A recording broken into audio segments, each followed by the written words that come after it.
Kapag wala sila dito sa bahay, ito, nagbablay ang lola nyo habang nagluluto. Oh, ngayon, nagluluto ako ng keema. So, in Indian, ito ay minced pork and the masala. Onion, tomato, at saka yung Indian spices nila. So now, ito ang onion na ginawa nating paste. Ayan siya, medyo brown na siya. Tapos, ilalagay natin ang minced pork. Ayan. So, ihalo natin sa onion. Lagyan ng asin. Salt. I put the salt now. Yeah, like this one. And then, turmeric. Konting turmeric. Ayan siya. Ayan. At ihalo. Ihalo hanggat sa ma-brown yung minced pork.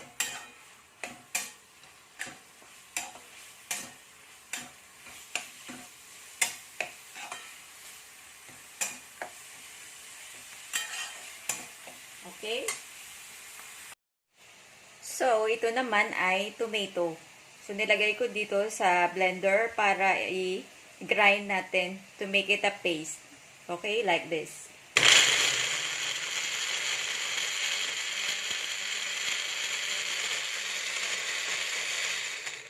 So, ngayon, nagiging paste na siya. Ayan. Oh.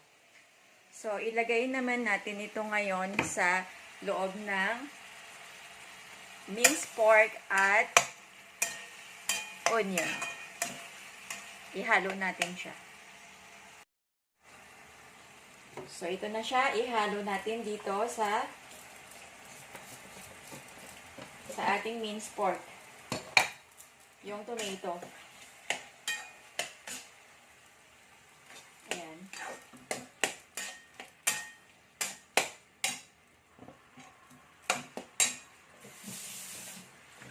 Lagyan ng a little bit of water yung pinag-grind natin.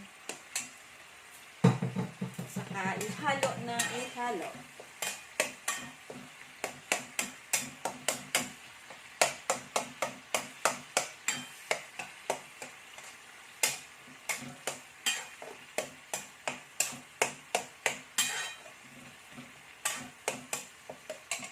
And then, lagyan natin na siya ng chili powder. Mga 1.5 teaspoon. And then, cumin powder. Yan, dami na. And then, the coriander powder. 1, 2, 3, 4 teaspoons. Ayan, halo-halo.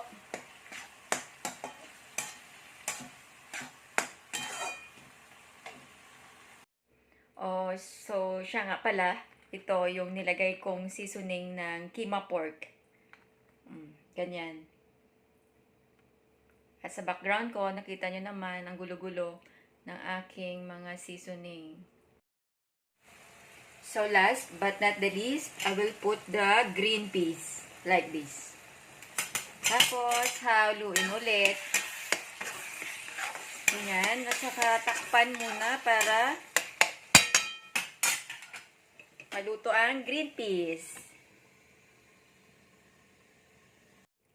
So, ayan na. Ito na yung finished product ng aking keema